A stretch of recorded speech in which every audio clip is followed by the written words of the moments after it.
إنك لا تهدي من أحببت ولكن الله يهدي من يشاء وهو أعلم بالمهتدين إنك নিশ্চয় আপনি হে নবী লা তাহদি হেদায়েত দিতে পারবেন না, আপনি হেদায়েত দিতে পারবেন না মান আহবাবতা আপনি যাকে পছন্দ করেন তাকে আপনি হেদায়েত দিতে পারবেন না, ওয়ালাকিন্নাল্লাহ বরং আল্লাহ রাব্বুল আলামিন ইয়াহদি মান ইয়াশা যাকে ইচ্ছা তাকে হেদায়েত দিবেন, ওয়া হুয়া আ'লামু তিনি জানেন বিল মুহতাদিন কারা হেদায়েত পাওয়ার উপযুক্ত।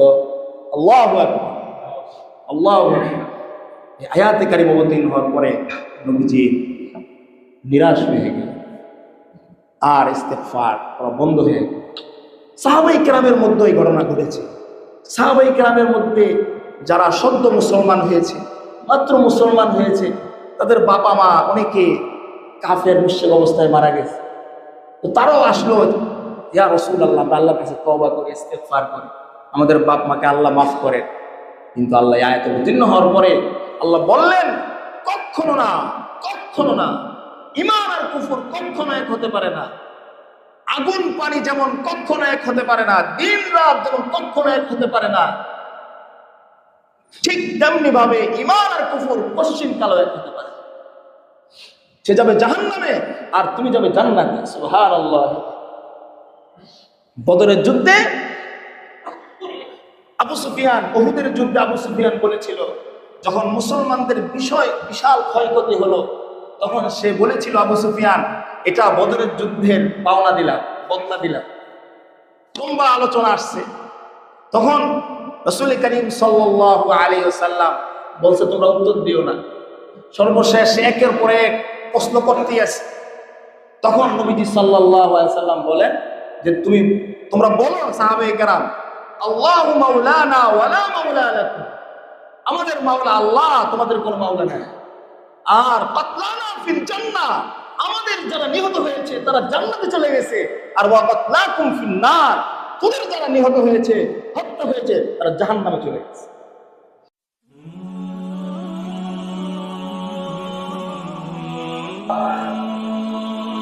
আল্লাহ তাআলার অসংখ্য অগণিত মেহেরবানি, আল্লাহ রাব্বুল আলামিন আমাদেরকে সুযোগ দিচ্ছেন, হায়াত দিচ্ছেন। দুনিয়ার জীবনে আজ পর্যন্ত আমাদের হায়াতকে বাকি রেখেছেন। দিল দিমাগ মন মেজাজ শারীরিক ও মানসিকভাবে সুস্থ রেখেছেন। সর্ব সময় সর্ব হালতে সর্ব অবস্থায় সেই মহান রব্বুল আলামিনেরই সমস্ত প্রশংসা। আলহামদুলিল্লাহ। সম্মানিত উপস্থিতি, ধারাবাহিক আলোচনা চলছিল ঈমানি বিষয়, অতি গুরুত্বপূর্ণ, অনেক তাৎপর্যপূর্ণ বিষয়। আলহামদুলিল্লাহ, এটা বোঝানোর, এটা যে কত গুরুত্বপূর্ণ, কতটা মুহিম, এটা ভাষা ব্যক্ত করার মতো আর কিছু নেই।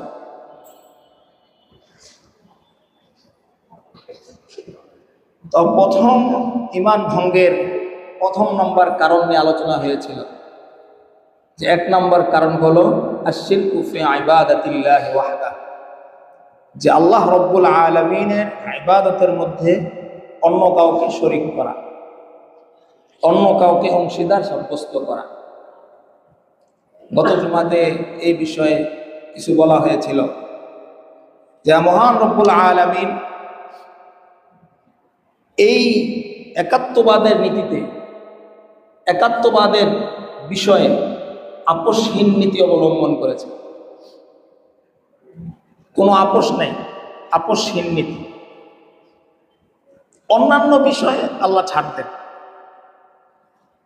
আল্লাহ মাফ করে দিতে পারেন।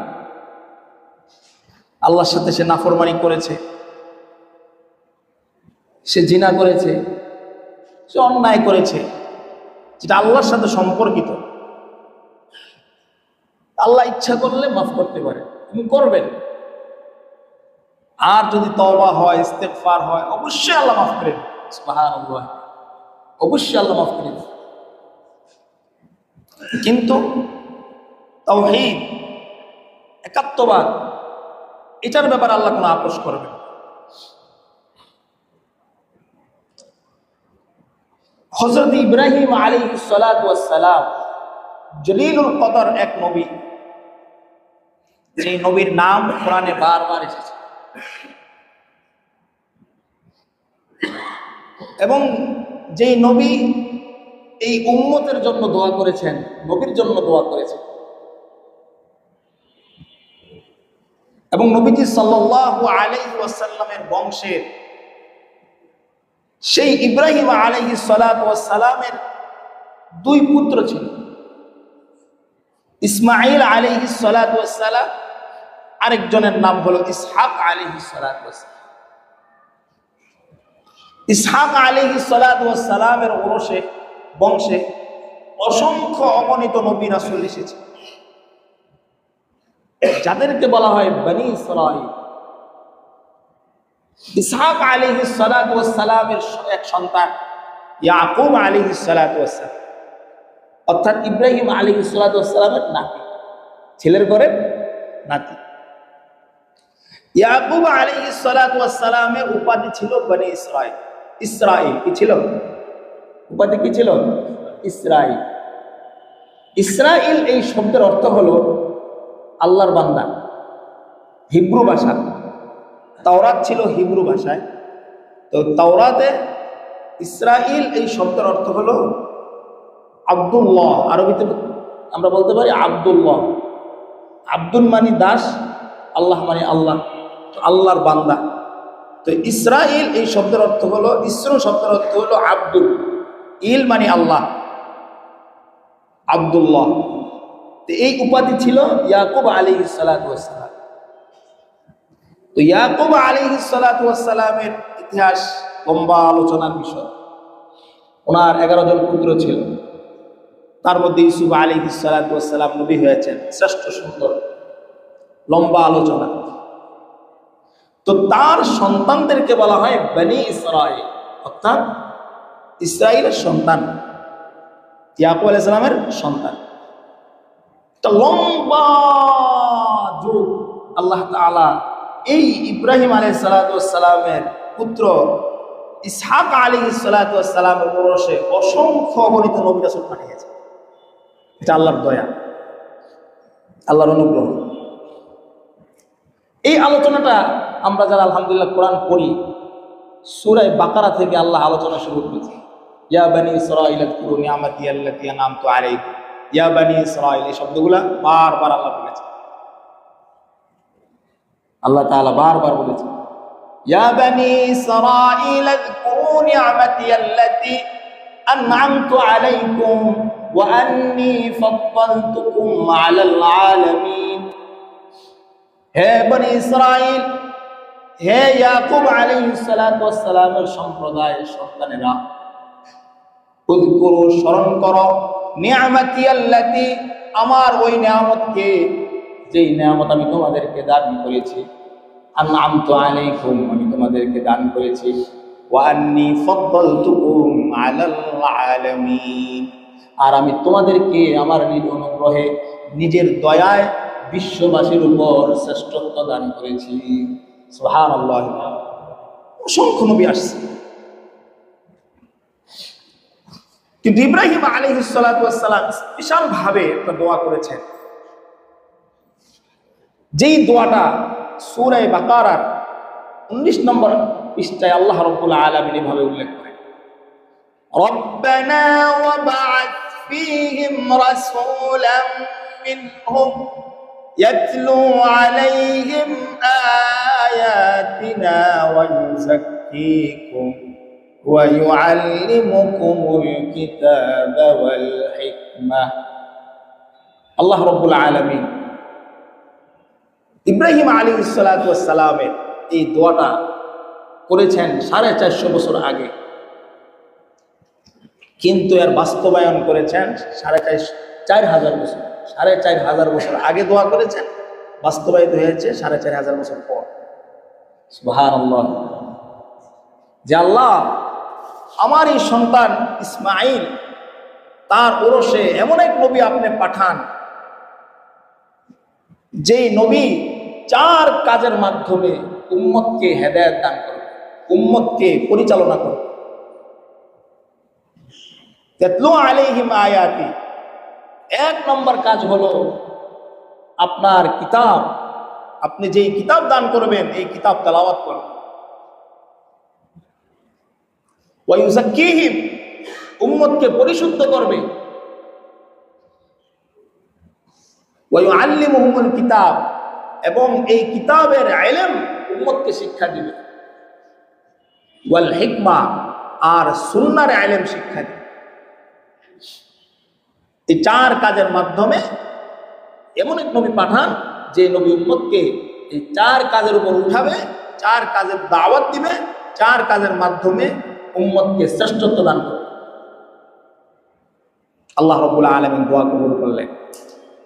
লম্বা আলোচনা, কিন্তু আমি এখানে যেটা বোঝানোর উদ্দেশ্য, এত বড় নবী, জলিলুল কদর নবী,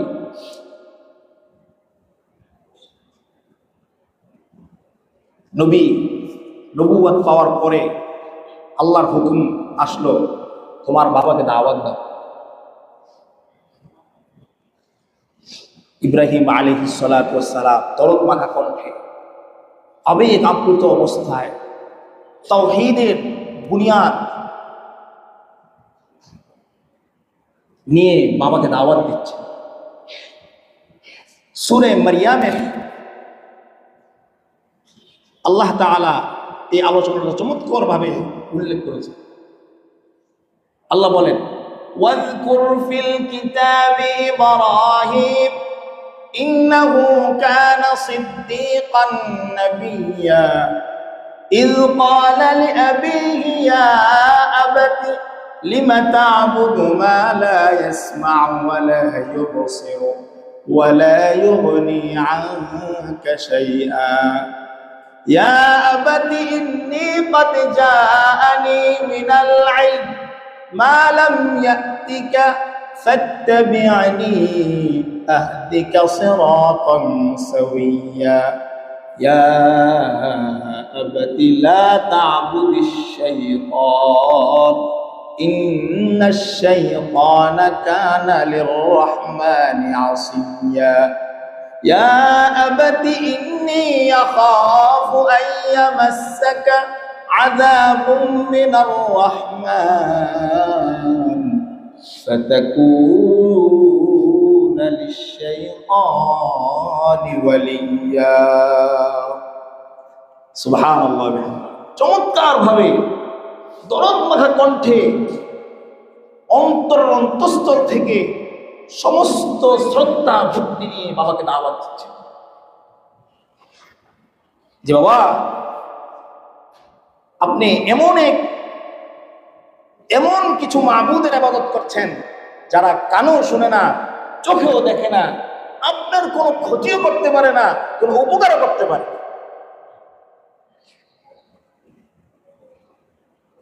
ইয়া আবাতি, হে আমার বাবা, ইন্নী ক্বাদ জাআনি মিনাল ইলম, আমি সঠিক ইলম নিয়ে এসেছি, তাওহীদের বার্তা আমি নিয়ে এসেছি। আসমানি ইলম, ওহীর ইলম আল্লাহ আমাকে দিয়েছে। ফাত্তাবি'নি, আমার অনুসরণ করেন। আহদিকা সিরাতান সাওয়িয়া, আমি আপনাকে সহজ সরল পথ দেখাবো। ইয়া আবাতি, হে আমার বাবা, লা তা'বুদিশ শাইতান, শয়তানের অবাধ্যতা করেন না। লা তা'বুদিশ শাইতান, শয়তানের গোলামি করেন না, শয়তানের ইবাদত করবেন। ইন্নাশ শাইতানা, নিশ্চয়ই শয়তান, কানা লির-রহমানি আসিয়া, মহান রব্বুল আলামিন রহমানের অবাধ্য। 4 নম্বর বললেন, ইয়া আবাতি, হে আমার বাবা, ইন্নী আখাফু আন ইয়ামাসসাকা আযাবুম মিনার রহমান, আমি দেখছি আপনি যেভাবে তাগুতের অনুসরণ করছেন, শয়তানের গোলামি করছেন, শয়তানের পূজায় লিপ্ত আপনি, আমি ভয় করি আপনার ব্যাপারে যে অচিরেই মহান রব্বুল আলামিনের পক্ষ থেকে মহান রব্বুল আলামিনের শাস্তি আপনাকে পাকড়াবে। ফাতাকুনা লিশ-শাইতানি ওয়ালিয়্যা, ফলে আপনি শয়তানের বন্ধুতে রূপান্তরিত হয়ে যাবেন। কত দরদ লাগা কণ্ঠ, কত চমৎকার ভাষায় ইয়া আবাতি ইয়া আবাতি, বাবার সম্মান ঠিক দেখে বাবাকে উপদেশ দিলেন। বাবাই উত্তর কি দিল? قال أراغب أنت عن آلهتي يا إبراهيم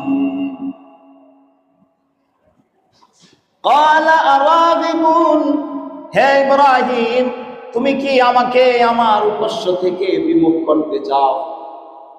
قال أراغب أنت عن آلهتي يا إبراهيم, আমার মূর্তি পূজা, আমার দেব দেবীদের থেকে তুমি আমাকে বিমুখ করতে চাও। لئن لم تنته لأرجمنك واهجرني مليا, আমি অবশ্যই তোমাকে রজম করব, কঠিন শাস্তি দিব।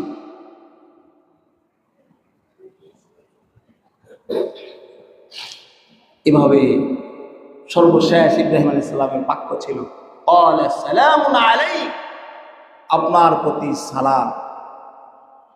সাআস্তাগফিরু লাকা রাব্বি, আমি আপনার জন্য আল্লাহর কাছে তওবা করব, ইস্তিগফার করব।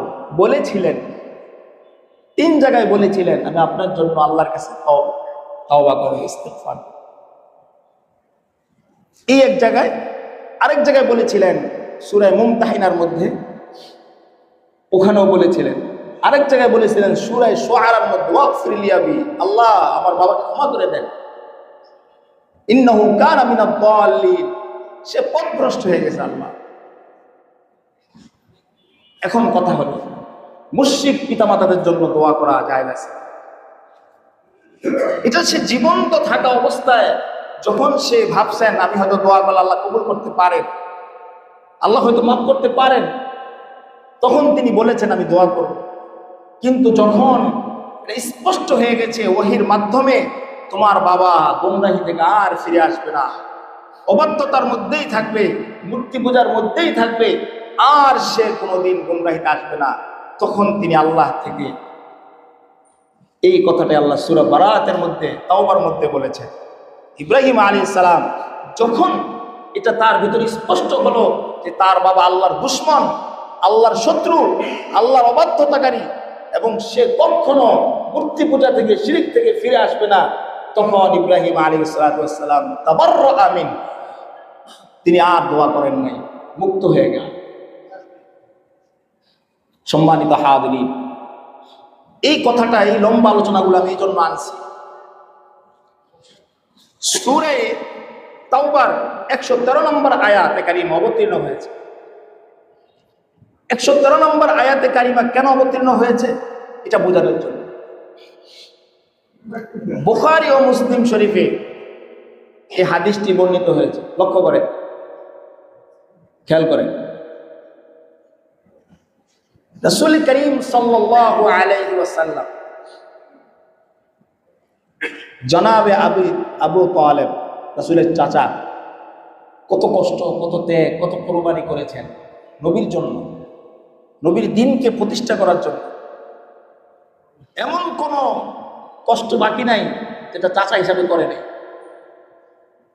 নবীর অন্তরেও এতটা কষ্ট, প্রেরণা, হায় আমার চাচা জাহান্নামে যাবে, এটা আমি আপনাকে বুঝে শেষ করতে পারবো না। কতটা কষ্ট, কতটা ত্যাগ, কতটা ভিতরে জ্বালা। কারণ নবীদের সামনে জান্নাত জাহান্নাম স্পষ্ট। দাওয়াত তাবলীগের ভাইয়ের একটা মিসাল দিয়ে বলেন, এখানে যদি একটা কুকুর আগুনে পড়ে মারা যায়, একটা প্রাণী আগুনে পড়ে মারা যায়, তা আমি মানুষ হিসাবে আমার ভিতরে কতটা জ্বালা লাগবে, কতটা কষ্ট আমার ভিতরে অনুভব হবে, কিভাবে তাকে আগুন থেকে বাঁচানো যায়, কিভাবে তাকে রক্ষা করা যায়, আমার ভিতরটা ছটফট করবে। আর যদি মানুষ পড়ে মারা যায়, আর যদি আমার ভাই পড়ে মারা যায়, আমার বাবা পড়ে মারা যায়, আমার চাচা পড়ে মারা যায়, আমার আত্মীয়র মধ্যে আমার ঘনিষ্ঠ আত্মীয় পড়ে মারা যায়, কেমন কষ্ট লাগে। এটা তো সাময়িক, দুনিয়ার এই জ্বালা, দুনিয়ার এই আগুন, দুনিয়ার এই কষ্ট, এটা তো সাময়িকের জন্য। কিন্তু জাহান্নামের আগুন কত ভয়াবহ আগুন, কত কঠিন আগুন, কত মারাত্মক আগুন। যে আগুন এতটা ভয়াবহ, এতটা কষ্ট, এতটা ভয়ঙ্কর, আল্লাহ রাব্বুল আলামিন বলেছেন জাহান্নামের আগুনের ইন্ধন হবে মানুষ আর পাথর।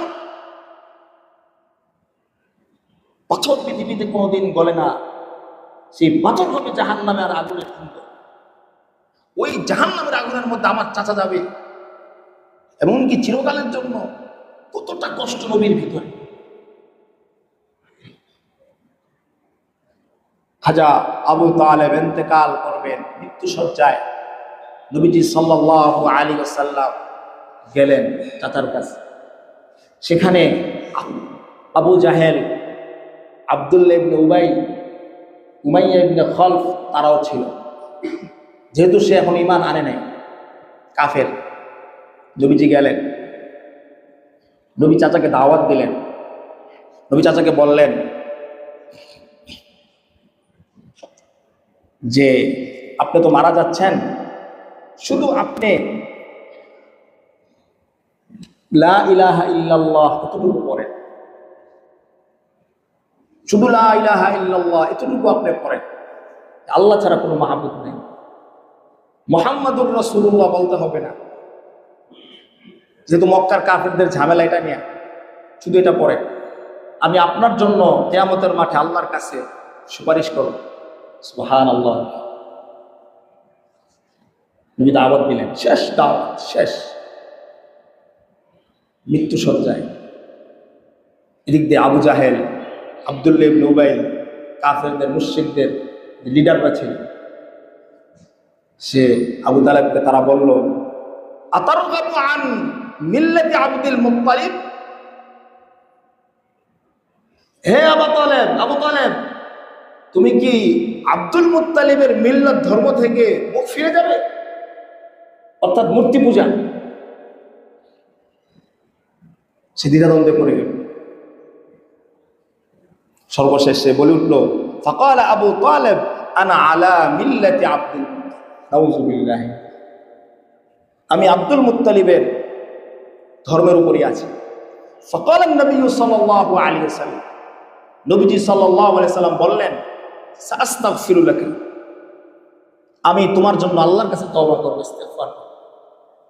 তৎক্ষণাৎ আল্লাহ তাআলা এই আয়াত অবতীর্ণ করেন, মা কানা লিন-নাবিয়্যি ওয়াল্লাযীনা আমানু আন ইস্তাগফিরু লিল-মুশরিকিন ওয়ালাউ কানু উলি কুরবা মিন বা'দি মা তাবায়্যানা লাহুম আন্নাহুম আসহাবুল জাহিম। কোন নবীর জন্য উচিত নয় এবং মুমিনদের জন্য উচিত নয় আইয়াস্তাগফিরু লিল মুশরিকিন, মুশরিকদের জন্য ইস্তিগফার করবে, ক্ষমা প্রার্থনা করবে। ওয়ালাউ কানু উলি কুরবা, যদিও সে মুশরিক নিকট আত্মীয় হয়।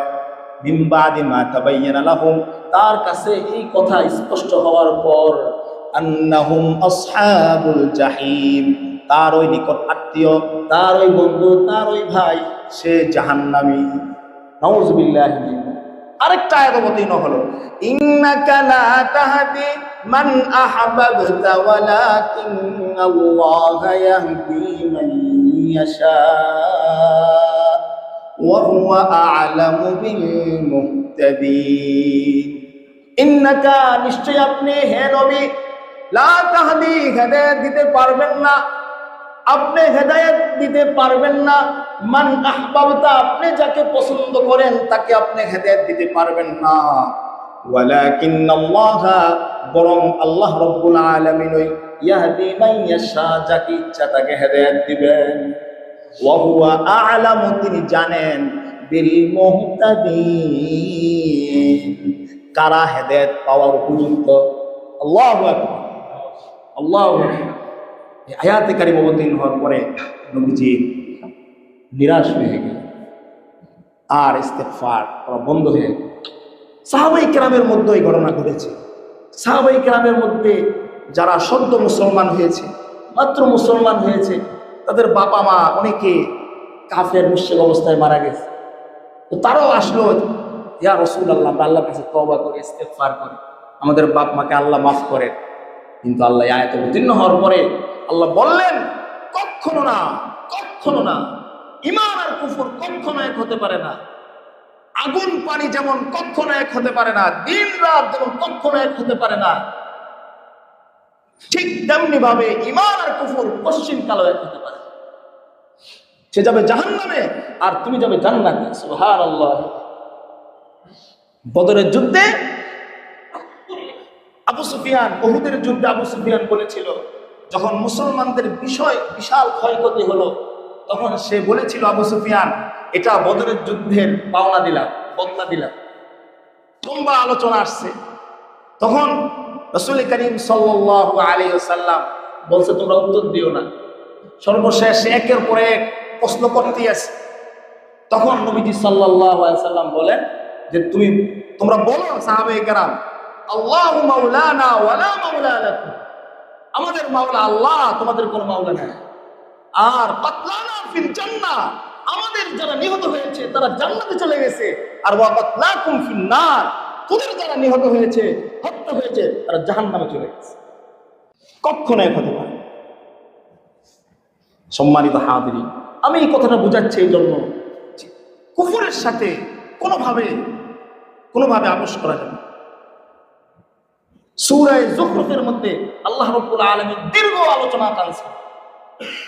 আলোচনা টানার পরে আল্লাহ রাব্বুল আলামিন বলেন, লাইন আশরাকতা, হে নবী, আপনিও যদি শিরিক করেন, লা ইয়াহবাতান্না আমালু, আপনার আমলও ধ্বংস হয়ে যাবে। নাউযুবিল্লাহি মিন যালিক। কতটা ভয়ঙ্কর!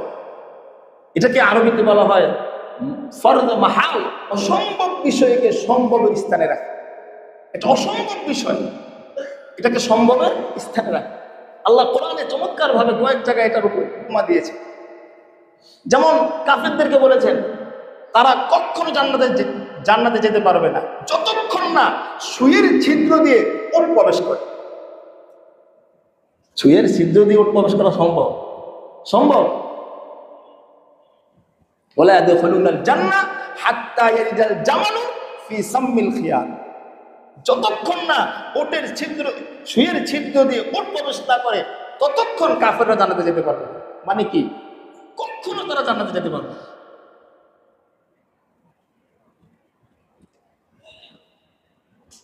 সম্মানিত হাজিরিন, সমস্ত কথার খোলাসা হলো, এক নম্বর ঈমান ভঙ্গের কারণ আশ-শিরকু ফি ইবাদাতিল্লাহ, আল্লাহর সাথে, আল্লাহর ইবাদতের মধ্যে অন্য কাউকে শরীক সাব্যস্ত করা।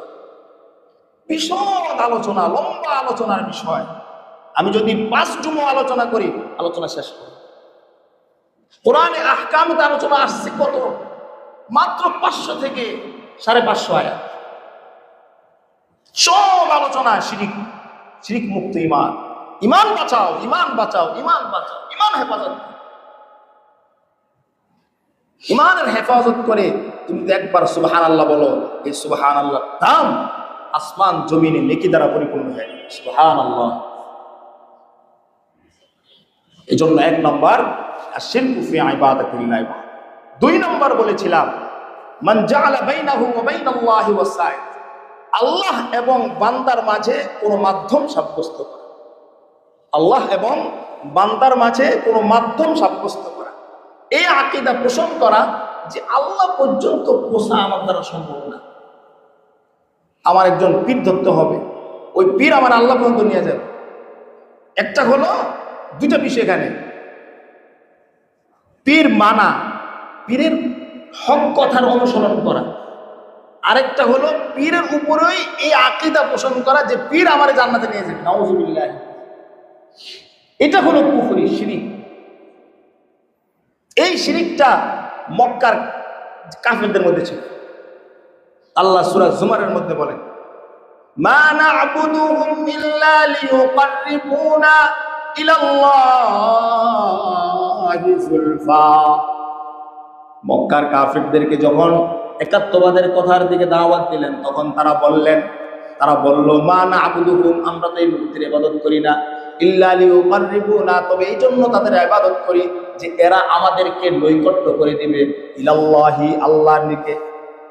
এরা আমাদেরকে আল্লাহর দিকে নৈকট্য করে দিবে, আল্লাহর কাছে পৌঁছে। এটা চমৎকার ঘটনা আছে।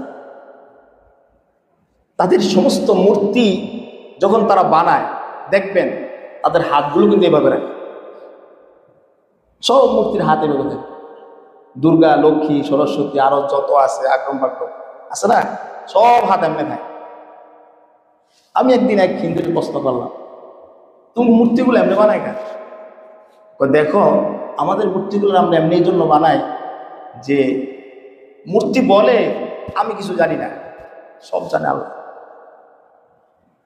আমি কিছু জানি না, সব জানে আল্লাহ। এই জন্য আমরা তার মাত্র রাইখে তার একটু ইয়া করি আর কি, ইবাদত করি আল্লাহ। নাউযুবিল্লাহ, এটাও শিরক। হাউলাই শুফাআউনা ইনদাল্লাহ, তারা বলতো যে এরা আল্লাহর কাছে আমাদের জন্য সুপারিশ করে। আল্লাহ কি বলছেন? وَإِذَا سَأَلَكَ عِبَادِي عَنِّي فَإِنِّي قَرِيبٌ। হে নবী, যখন ঈমানদাররা আপনার কাছে এসে প্রশ্ন করে, ইবাদি সাআলাকা ইবাদি, আমার বান্দারা আপনার কাছে প্রশ্ন করে, আন্নি, আমার সম্পর্কে, ফাইন্নি, আপনি তাকে বলে দেন, ফাইন্নি করিব, নিশ্চয়ই আমি তার কাছে। সুবহানাল্লাহ। উজিবু দাওয়াতাদ দাঈ ইযা দাআনি ফালইস্তাজিবু লি ওয়ালিয়ুমিনু বি লাআল্লাহুম ইয়ারশুদুন। যখন আমার বান্দা যেখান থেকে, যেই জায়গা থেকে, যে অবস্থায় আমাকে ডাকে, আমি তার ডাকে মহান রব্বুল আলামিন সাড়া দেই। সুবহানাল্লাহ। এই জন্য 2 নম্বর কোন ভায়া মাধ্যম সাব্যস্ত করা যাবে। 2টা বিষয়টা নিয়ে একটু আলোচনা করতে হবে, পরিষ্কার করতে হবে।